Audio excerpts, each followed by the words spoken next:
Hello, hello. Welcome to another episode of the Funky Marketing Podcast. Today I have a pleasure of talking to Anthony Pierri. I think I pronounced it well.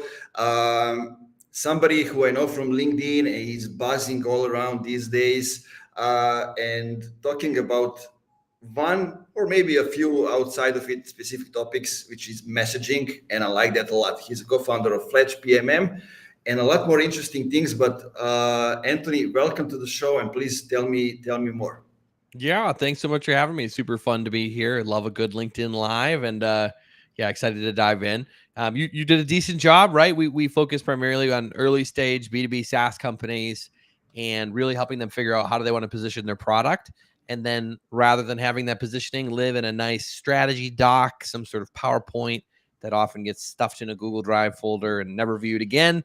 We say, let's get that positioning into your homepage to help align your team, give a unified picture to your customers, to your investors, and hopefully, point the whole company in the same direction. So it's really the combination of those two things: the strategic aspect of the positioning, focus, where do you want to target, who do you want to go after, and then also giving it a practical execution in a rewritten homepage. So we've gotten to work with over 300 companies at this point. Me and my co-founder Rob Kaminsky, a copywriter in our team, Kate Guerrero, the three of us have worked with, now multiple hundreds of companies. Most of them are venture backed, most in the seed to Series A range, but the occasional company that's much earlier and the occasional company that's much later. Like we'll work with, really, if someone understands our process and thinks that it can help them get to a better outcome, we will work with them. So we do work with enterprises and agencies and consultants and nonprofits here and there, but the bulk of our own positioning is focused around that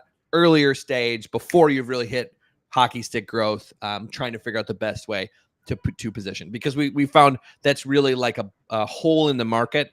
Most people who do the type of work that we do will only work with post product market fit growth stage companies. And we just think that you still need to do it early stage, right? And so you don't need to leave them high and dry. We can give them good tools to be able to think through this and understand how to do it, and then how to iterate, because they're going to have to iterate even beyond the projects that we do with them. Yeah, I love it. And I love it. Somebody else tells the thing, you don't need to create a strategy just to put it in the folder with 60 pages, but we do actionable stuff that really gets to results, right? Usually I'm the one saying that on the podcast. It's nice when the guest says it as well. Yep. And I like to focus on early stage companies. When I started Funky Marketing, I also focused on those in like first year and a half.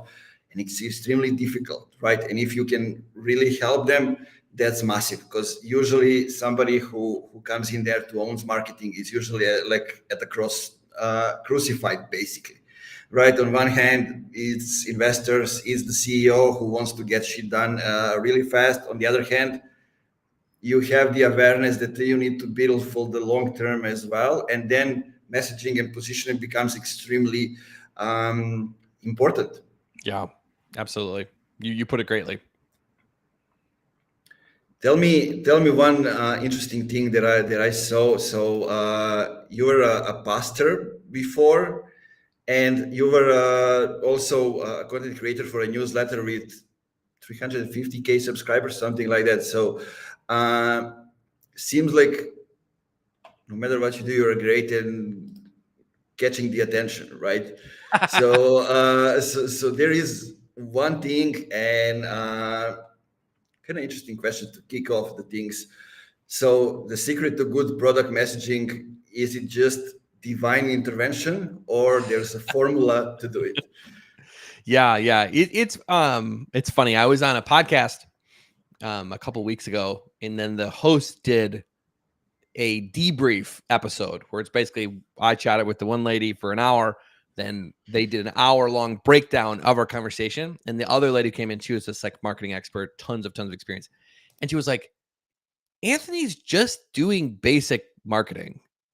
And, he's just doing the basics. And I'm like, yes, it is just the basics, right? It is pick an audience. What problems are they facing? Talk about how you solve those problems, right? Talk about why you're better than what they're using or what they're considering, what makes you different. And that's really it, right? The challenge is nobody is willing to pick, right? So there's a guy, Greg Head. He's a very similar philosophically as me and my co-founder, Rob. He calls focus the F word for most founders. They just don't want to do it, right? And this is particularly a big problem for venture-backed founders. And it's almost just indicative of the funding model that the people say, I'm going to give you $5 million and you need to turn it into $50 million or $100 million, right? Like they want a massive multiple to make back the money for their investors, right? Who funded the fund. So they're looking for giant growth. So when founders hear the word focus, they imagine that they're going to have to shrink how much money they make, which won't get them the big return that the investors want, will ultimately make them a failure. When in reality, that's not how it works. That focus, when you have a small marketing or go-to-market team, focus is the only way to get off the ground, right? Especially if you're not OpenAI and Microsoft gives you $50 billion or whatever. The rest of us who don't have 50 billion to go after all markets at once and go straight to world domination, you get $5 million, $3 million. You're just not going to be able to execute 10 different go-to-market plans at the same time with your one marketing hire and your 3 AEs, right? It's not feasible. So if you focus, every single question becomes very easy to answer, right? Like, all right, so it's only a difficulty when you're saying, how do I speak to the giant enterprise Fortune 500 and the small businesses and the agencies and the consultants all at once? That's an impossible problem. And so a lot of times when we're working with founders, the first crisis moment is maybe they haven't read enough of what we post. When they reach out to work with us, they assume that we are like the SaaS whisperers, that we will have some secret to be like, we'll find a way for you to go after the broadest segment of people with somehow an incredibly sharp and differentiated message, even though all these different audiences view you completely differently, have completely different challenges, would want different use cases to be supported, have different competitive alternatives, that there'd be some way we could just find this magic bullet. And so the first oh shit moment is there is no magic bullet. And I'm just going to have to pick, or else my one marketer is going to be targeting financial services companies on Monday. And then on Tuesday, they're going to target logistics. And on Wednesday, they're going to target retail. And the AEs are going to be building lists and calling, 100 dials for one and 100 dials for another, and getting no efficiency, making no headway, and just kind of dying. So getting over that hump is really, really the challenge. But once you get over that hump, it is relatively simple, because once you're thinking about a real human, like what would this human do without us? What problems do we solve for them? It's just a much easier question to answer if you can just get over that mental barrier. Exactly. Well said. Well said. Amir adds, it's not that founders don't want to do it, but they don't know how for the most part. I mean, that's true. But also, what you said is very true, because, you said one part of it, the other part of it, they need to work with you to get the narrative, to get the positioning, the messaging. But the goal is actually you need to reach out to 200 people. Basically, from the start, that's how narrow you need to go, and from there, it's as you said, it's much easier to get as you go as narrow as possible. But tell me, besides lack of understanding, focus, time, are there any other messaging pitfalls that they come to you with? Yeah, I mean, I think people usually have a relatively incomplete view of what it means to create a segment, like to do segmentation. That a lot of people think segmentation means firmographics. Like our ICP is companies with 60 employees doing X amount of money in revenue. Like that is an element of segmentation, but in most cases is not actually one of the important elements. Like sometimes it is. There's for sure examples where it's like the size and the revenue and stuff. But like people shop, especially in B2B, they shop for solutions to workflows, right? Like there's specific activities they're doing that break because of inadequate tools, manual process, that then they go to shop for tools to solve them. And so those segmentation anchors are much more important, and they very often do not come up in the ICP exercises that people do. So like if you have 5 companies that have the same firmographics, but all 5 of them would only be interested in a different workflow being supported by your product, they're actually 5 segments, because use cases is kind of the fundamental element that determines what a market segment is. The other fundamental element being like the product category that you're in. Like, you know, a segment is shopping for CRM. So you can talk about the CRM market.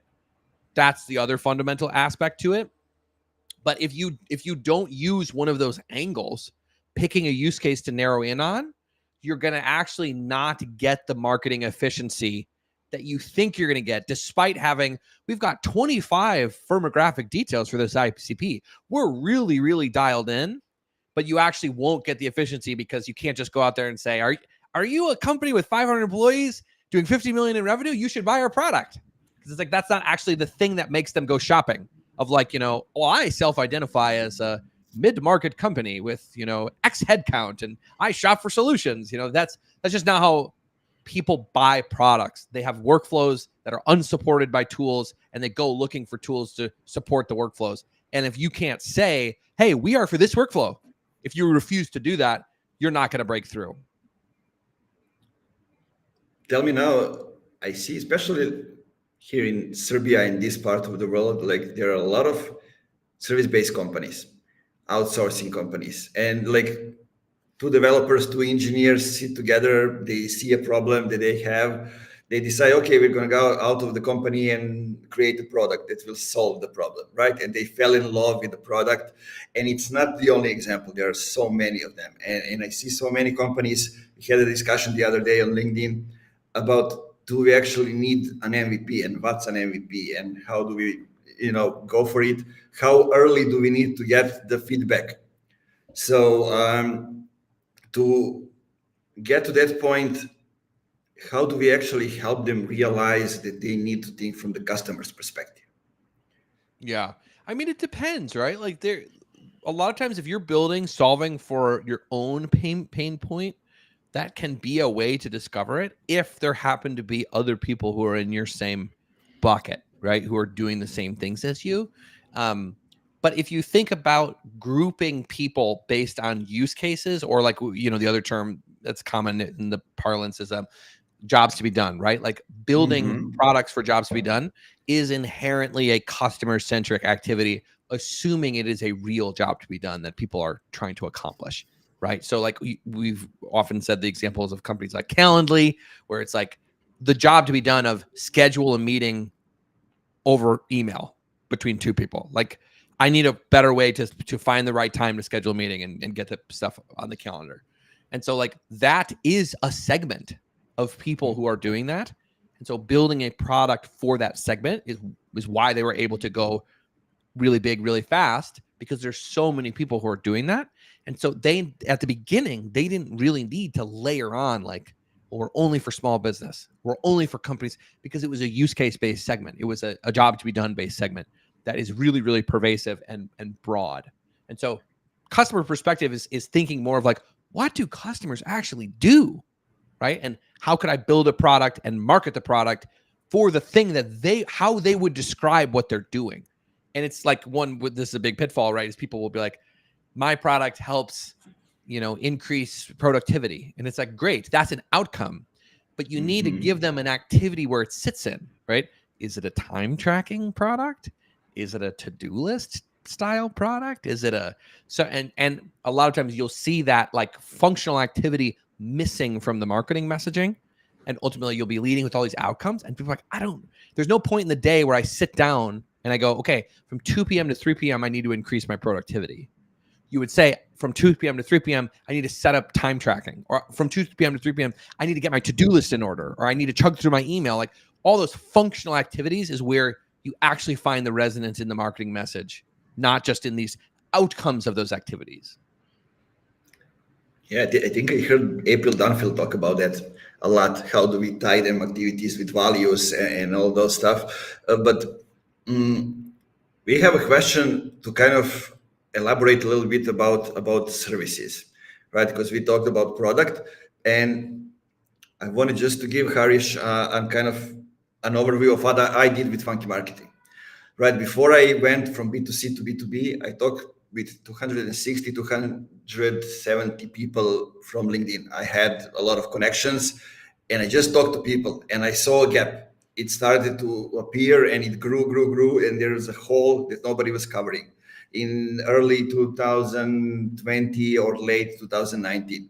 And then, people looked at the companies as objects. There was no, like, there's a group of people that exactly what you just said, right? That have jobs to be done, and you need to have a specific thing, selling point for each of them, and all those things. Then I basically prove my hypothesis through working with a pre-accelerator, so 200 startups. I proved my hypothesis and I talked about it, and it was enough at that time to get us to closing 49 clients in a year over LinkedIn, all inbound. Then came the, build the authority and all those stuff. But I was using the words from the people who had those issues and those problems. So that's how I got to the positioning and the messaging. Yeah, I love that. I think that's great. And similar along those same lines, service companies have really two options for how they can position. One, they can choose a use case or a job to be done and say, we're really good at this. And that's what we do, right? We say we are for people who are trying to figure out how to position their product and then put it on the homepage, right? Like we're trying to help you rewrite your homepage with better positioning. We are functionally doing a job to be done or use case based positioning strategy. So that's one option. Most service providers do not want to do that because the whole benefit of a lot of service providers is the flexibility. I could be writing email sequences for one person. I could be helping them with blog posts over here. I could be doing event marketing for over here. So people like the flexibility to be able to do that. That creates a positioning challenge, right? You eventually become like the full service marketing agency, which now you no longer are doing jobs to be done based positioning. You're doing what we would call category positioning, where now you have to say, why would I pick you, marketing agency, full service marketing agency, over the hundreds of thousands of other full service marketing agencies? And the differentiation becomes very, very difficult. So most people will say, well, we try harder. We care about our clients more. We want to embed into your team, right?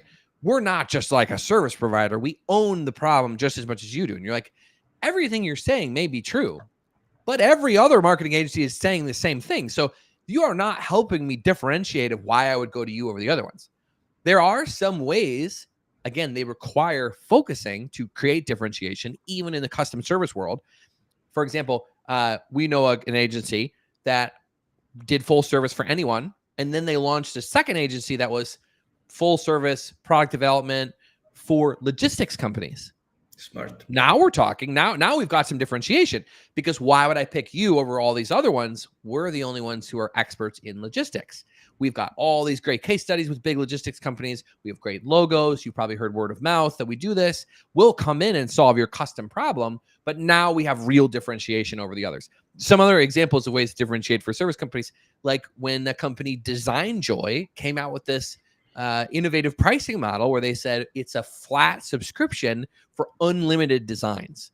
No one had really done that before. So you would say, wow, I could pay for every single design, or I could pay these Design Joy people and they will effectively be a flat rate and I could get as many designs as I would need.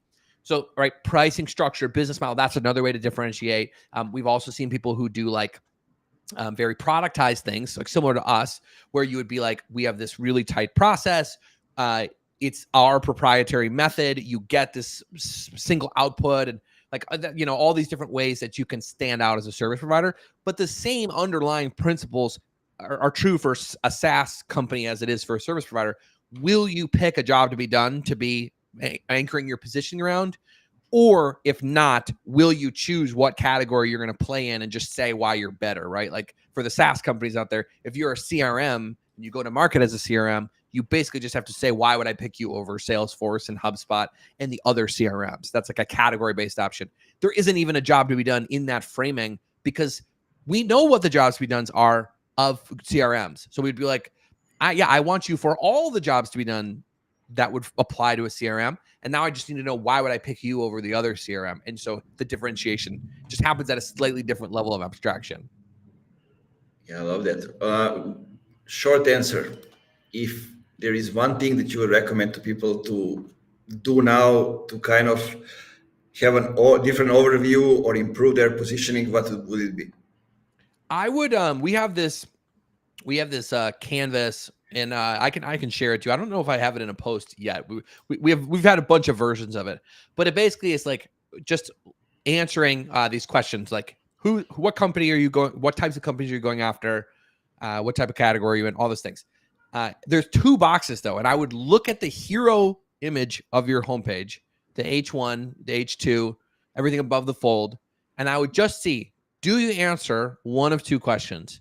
Do you say what product category you're in, or do you say what the key job to be done is or use case that you support? And whichever one you've chosen, secondary question is asking, if I just said that at a networking event with my target customer, would they understand? So for example, when the company DocuSign, they were very big in the e-signature category. So if I work for DocuSign, I meet someone at a networking event, they haven't heard of DocuSign, they say, well, what's DocuSign? And I say, it's an e-signature platform. They would say, oh, interesting. E-signature has been around for 30 years, very old. So they're like, oh, I get it. And then they might ask me, what makes you guys different? And now we could talk about differentiation. And that's good. That's where you would want to get. So answering with a real category that they've heard of. DocuSign has since changed their category name 2 more times.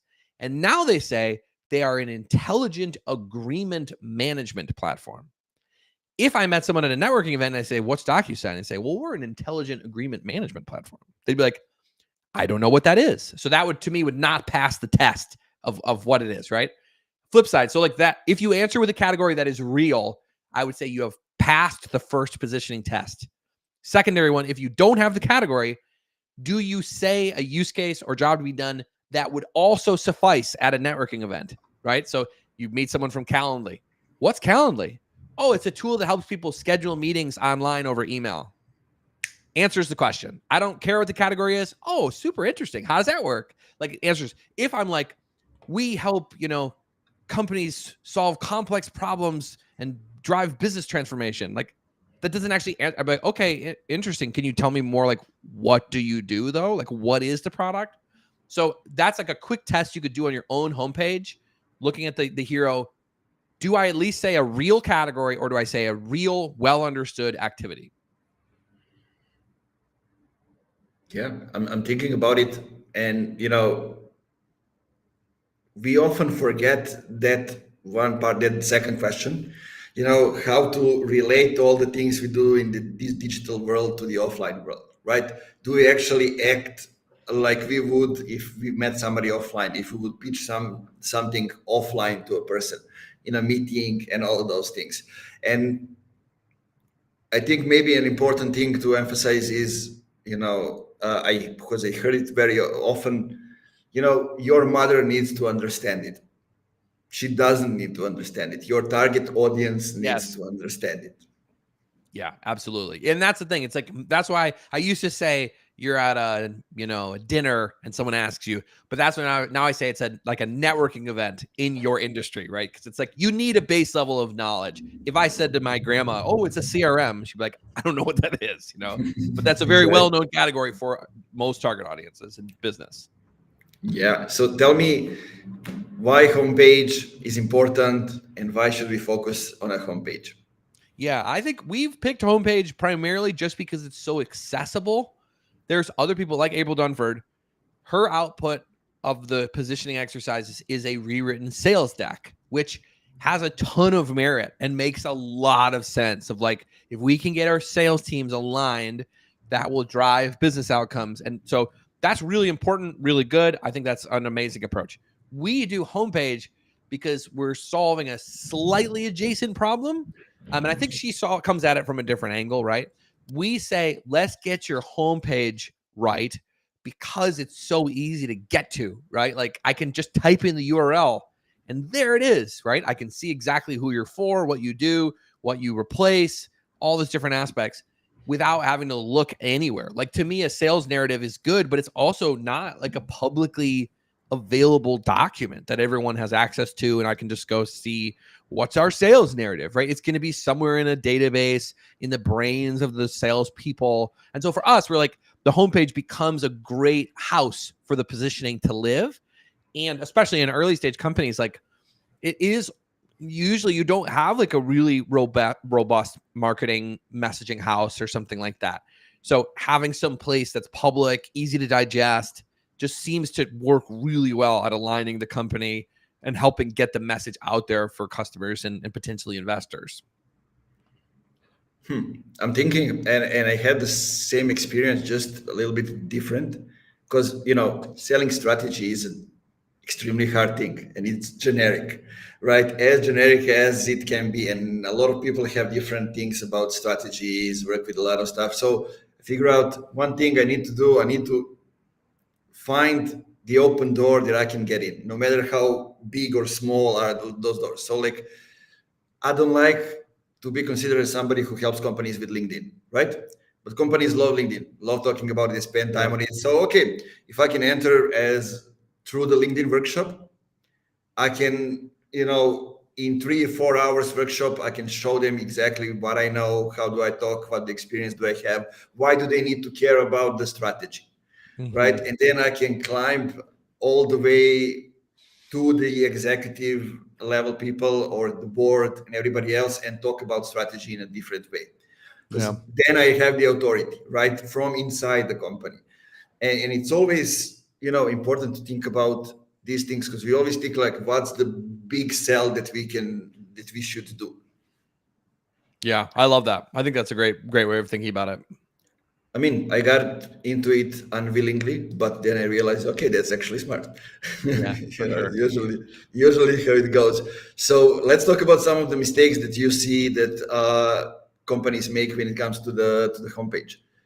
Yeah, I mean, some of the ones we've already talked about, like the biggest offender is a over reliance on business outcomes as a way to mask that they haven't done the positioning work, right? They're like, we could try to pick a segment, really niche down, get traction in a single area, but we're afraid to do it. So why don't we just talk about a broad business outcome that would relate to everyone? We'll help grow your business. We'll help, drive revenue, any of those types of things. And it's a crutch. It's a way to say, no, we're leading with value, right? We're leading with what people are coming to do. But it's like, again, you're just making it extremely hard for you to be referable, hard for people to remember when to use you, because there's no moment in the day where you go, we got to sit down this afternoon and drive some revenue. How are we going to, let's do it. You guys ready to drive some revenue? People exist in activities. They do things. And so if you don't say the things that they can do with your product, then ultimately you're not going to be thought of and you're not going to be remembered, and there's not going to be word of mouth and all those types of things. And that's the most pervasive problem, I would say, on websites, is just business outcomes leading the day. And there's another aspect of like why people do it is because they think, who shot down my last deal? It was the CFO. We made it through all the rounds and the CFO shot it down because the CFO didn't think that there was enough ROI in it. So we got to convince the CFO. And so we're going to put how much ROI we can drive on the homepage, forgetting that the CFO is never going to read your homepage, right? Because CFOs are busy and they don't go shopping for products.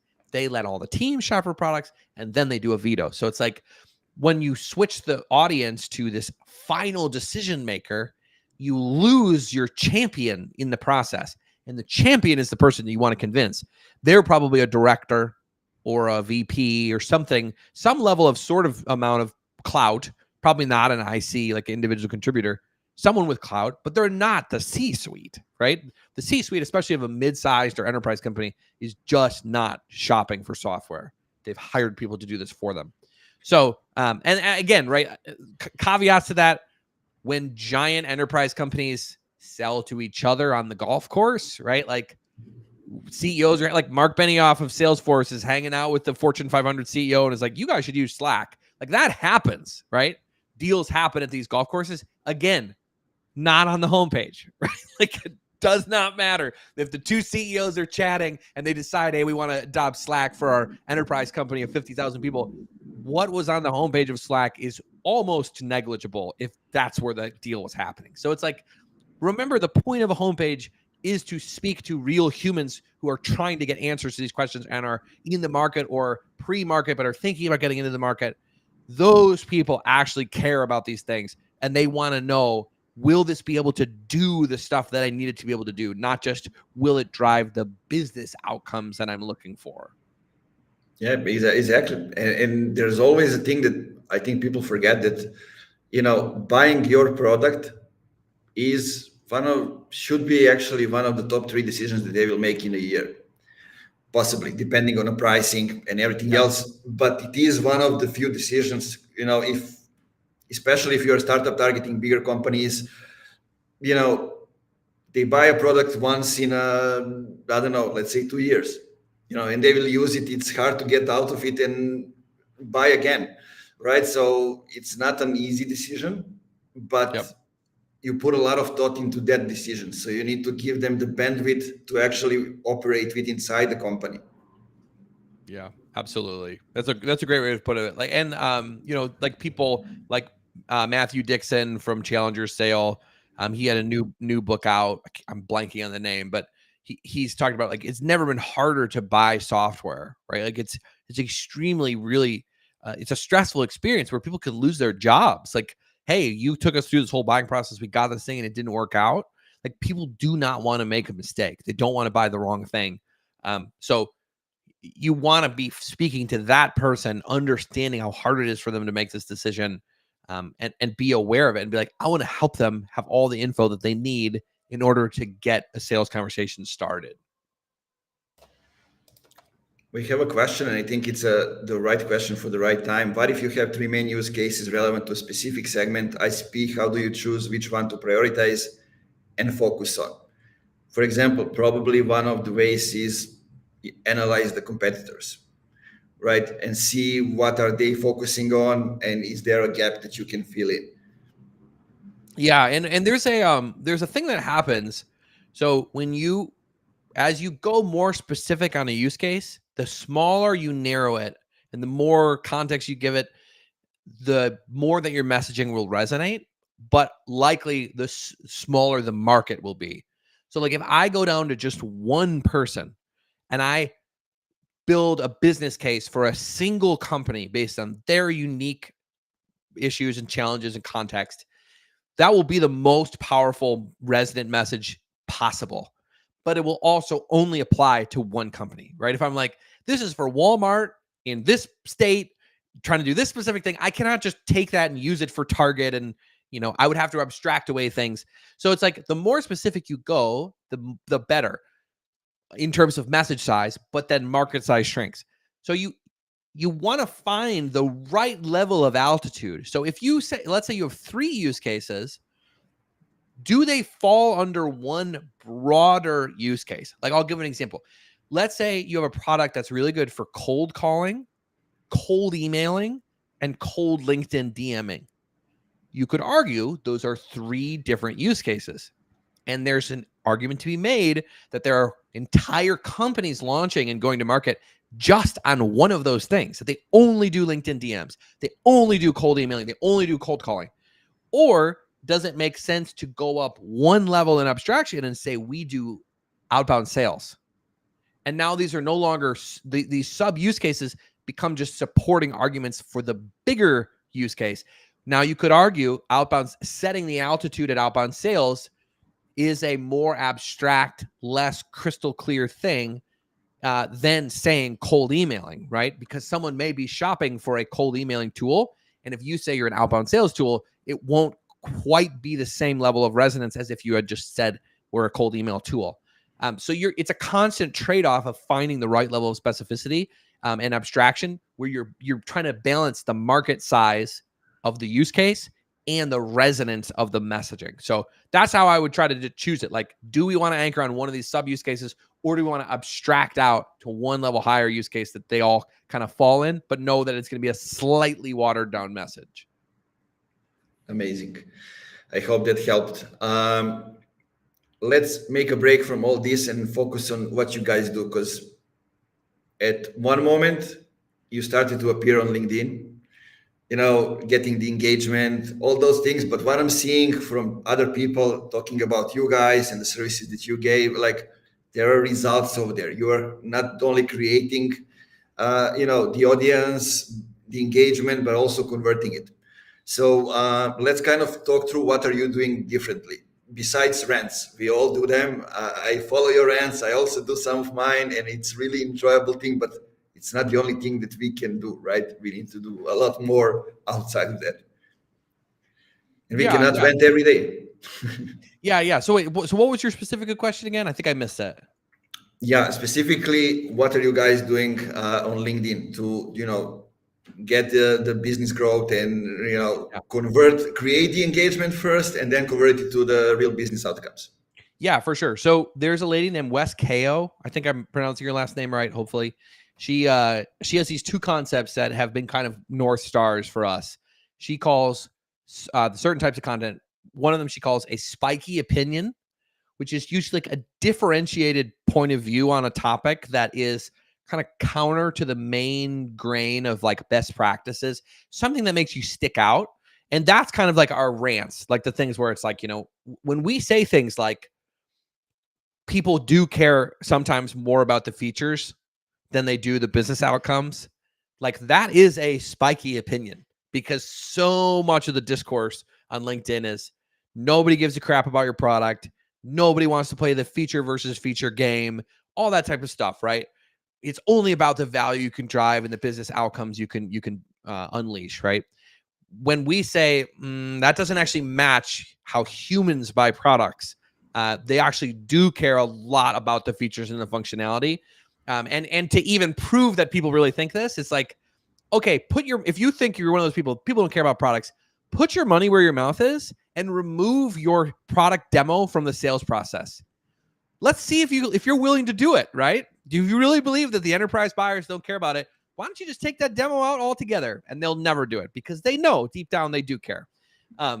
So spiky opinions is kind of how you build a tribe of people who believe the same things as you. And they need to be spiky enough that they will drive other people away.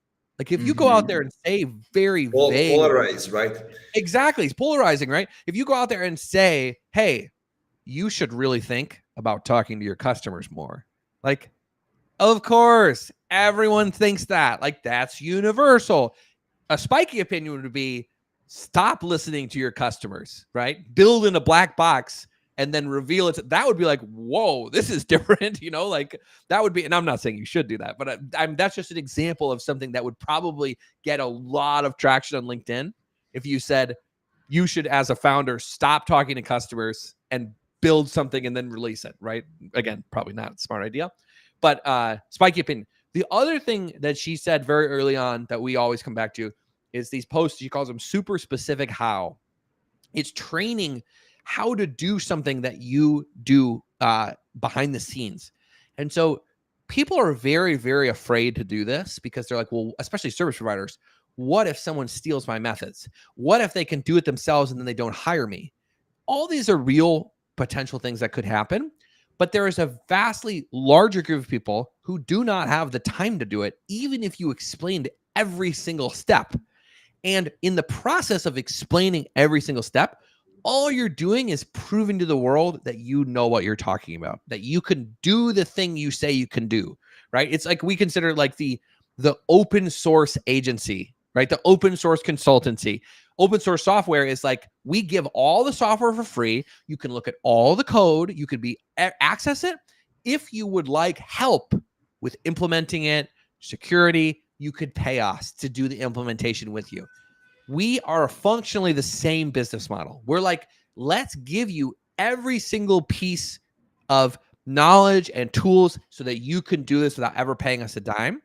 But if you decide you do not have the time to do this, you do not have the energy to do this, and you would like to just pay someone to do it for you, we've already proven to you that we clearly can do the job because it's all public and you know exactly what you're buying.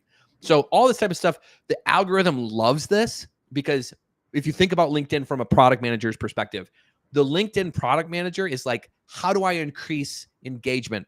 And the KPI is probably something around like, how much time people spend on it, and maybe qualitatively, like, do I feel like I'm learning? I think like I would have to guess that a big thing that they're pushing is like you should feel like when you're on LinkedIn that you are learning and growing. The corollary of this is like if you see people who post asking a question, those posts get no algorithmic traction because it's the opposite of learning. It's like, this is not a place for you to go and spam people to give you answers.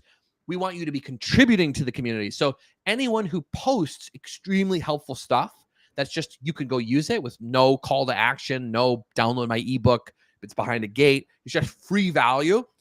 Those posts just do so much better. And any amount of business you could theoretically lose from people like DIYers, you will ultimately gain so much more from the algorithm pushing your distribution so much harder to so many different people who will ultimately buy your product. You reminded me now of, do you know how LinkedIn's mission statement is? I don't.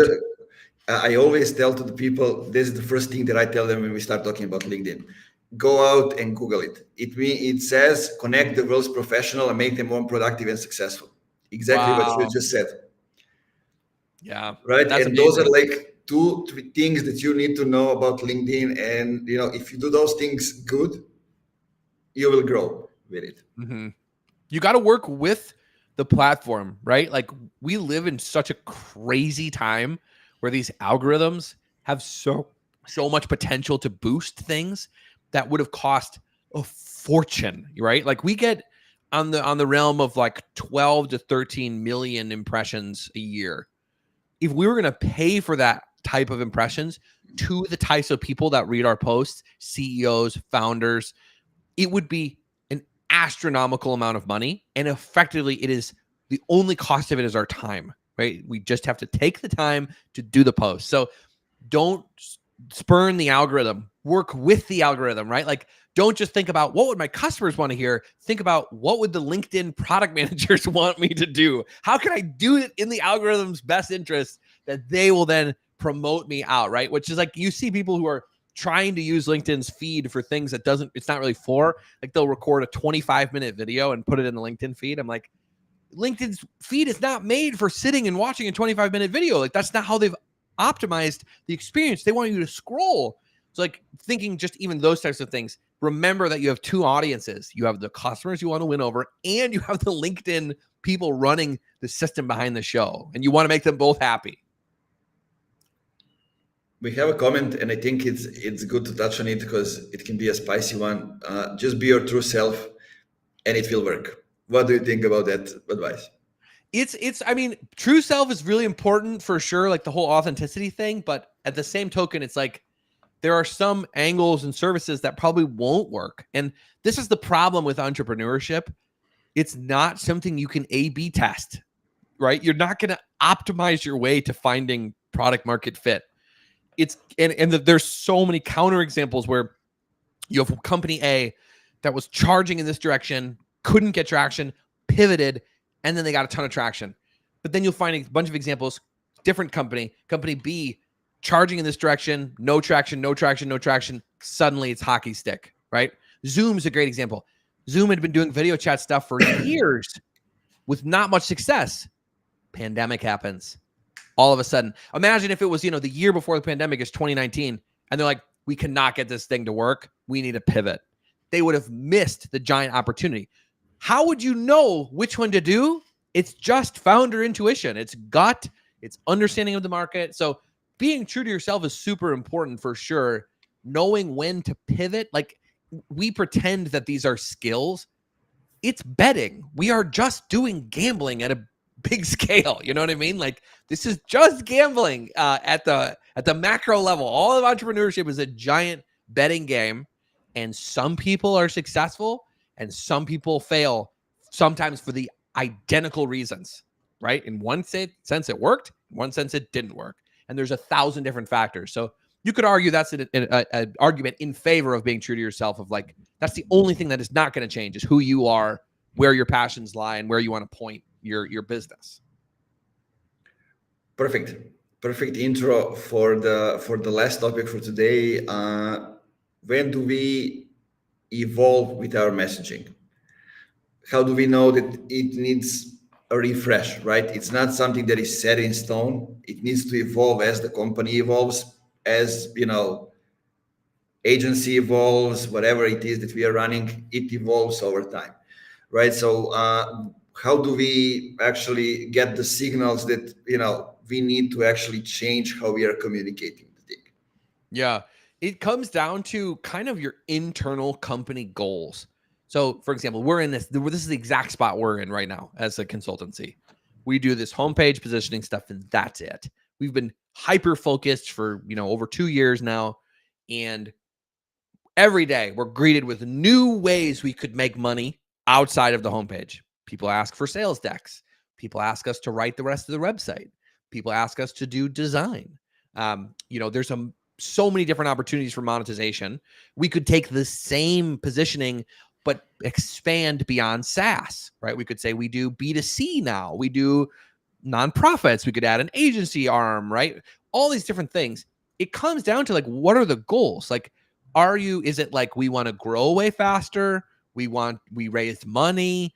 Are things not working anymore? Like, hey, all of a sudden we're not converting as high as we used to. People aren't resonating. Maybe some sort of macroeconomic trend has shifted the landscape. Like, people aren't spending money on the same stuff. The belt is getting tightened. All that type of things are pivot points where you would say we probably need to do a positioning exercise. And so the last positioning exercise we did, we actually made a pretty big shift where we said, we're not going to, the old H1 on our website was, let's fix your confusing homepage. And we were getting a lot of people who were first and foremost coming to us for the homepage copy, and the positioning was kind of secondary.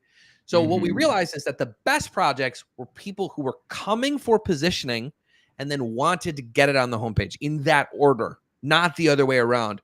So we said, we need to take a bet, and we're going to reposition. Positioning becomes the primary thing. Homepage becomes secondary, where it was flipped before, with the hypothesis that ideally people who come through the door now will be like, I need to fix my positioning. And then once we fix it, can you help us put it on the homepage? And then ideally those projects would go better.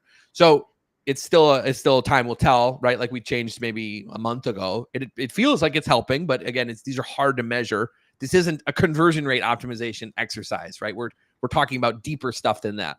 But yeah, it's really those different spiky points in the journey, goal related, challenge related, that cause us to say, is this positioning still right? Right? You'll see a company will acquire another company, and all of a sudden they have all these new capabilities. The parent company that acquired them might need to reposition because it might no longer make sense. The more narrow positioning that the new company is expanding what they can do. Yeah, let me add a few more examples. For example, Funky Marketing started as me, myself, and I, right? And in the pandemic, our biggest client said, I'm not going to hire other people. You hire them. I trust you, and I'm going to get you more clients and all these things. So we grew, and it started to grow as an agency. I never wanted to have another agency. I worked in an agency. I know how it works. I didn't want to do it for a couple of reasons. You need to accept other clients, maybe those you don't want to work with, to be able to pay people. And on the other hand, what I saw is somebody else is doing the strategy, not necessarily somebody who knows how to do the strategy, right? So our results suffer. And then I said at one point, okay, I'm going to just downscale the agency, still work with these people, but outside of the company. I'm not hiring them. So I can be able to pay them more because I will hire them for a specific project. And I will enter the company as a strategist, come up with a strategy. And if they don't have a team, I will involve people who, in this case, are all high-level experienced senior people that I cannot hire in the agency, right? And for 2 months, crickets. But then it started to come, right? but I was always kind of the guy. I don't know, maybe people are not, those kind of mentality to, to believe in what they do because they saw it from the customers. They heard Yeah. it from the customers. Other thing, I work with a procurement company and they were building two other features that competitors don't have. They didn't know about them. Nobody was kind of, improving, and everybody was growing with the market.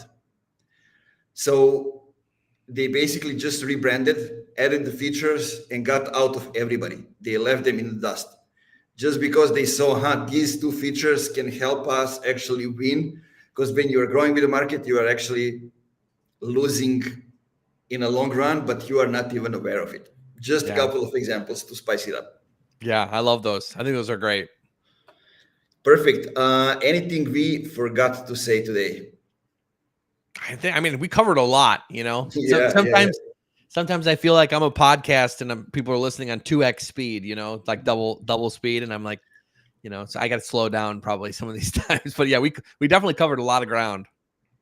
I was looking at it like we talked about half an hour, and I'm like, man, we talked about so many things already. Yeah, for sure. Perfect. Anything you want listeners to get out of the episode? Yeah, I mean, I think if this is something you're struggling with, right?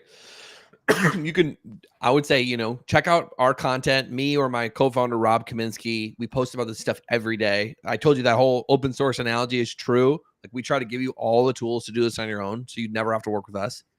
If you are in the group of people who's like, we'll just want to hire someone, shoot me a DM or check out our website. We have this big library on our website, basically like a before and after.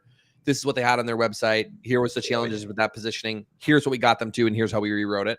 So you can see our work if you're like, do you buy into the concept? Do you feel like this is what you're looking for? Then, set up a chat and happy to connect. And even if you just want to connect just to be in each other's networks, right? Like I basically accept everyone. I'll probably shoot you a DM whenever you add me. People will accuse me of using a LinkedIn automation tool because I respond very quickly. But in reality, I'm just kind of a loser and I'm on the platform all day. And it is really me just sending it. And I'm like, don't make me feel bad by being like, is this a bot? No way someone is refreshing their LinkedIn that often. I'm like, I am, and I'm aware, trying to get better. But yeah, that's probably what I would say. Yeah, nudging my head because it happens to me a lot. What I added also, because I'm usually using a template to send just a welcome Yeah. message, right? But I say it's not an AI, it's not an automation, it's just a template because I'm not an idiot to send different messages to, I don't know, 29 people at a time. Yes, Right. 100%. And that PS part actually makes, finally somebody said it like it is. I might add that. I might say this is not an automation. It is a template, but I sent it. I think that's smart. Exactly. Have it Yeah. as natural as possible. That's always the thing, especially today when people are pitching all kind of different stuff through LinkedIn DMs and everything else. So Winston said, connect with Anthony, it will be worth it. I So love it. yeah, confirmation. For sure. Love it. Thank you, Winston. Perfect. Okay, guys, now is the moment in the episode when I tell you to go back to the beginning of the episode, listen to everything, because usually in Serbia, people say that people from my town talk fast. You talk fast as well in English. So, go back to the beginning, listen to everything, stop when you see that you need an explanation for something, Google it or send a message to Anthony to ask him anything that you have, as we are all on LinkedIn every day. So, most of the day he will answer promptly. And also I will leave the link in the show notes to the website and also to the examples that you mentioned. Anthony, man, thank you for coming to the podcast, sharing everything that you shared, and helping everybody with positioning, messaging, and I think with LinkedIn as well. For sure. Thanks so much for having me. This was super fun. Guys, for you, what I can say, see you in the next episode.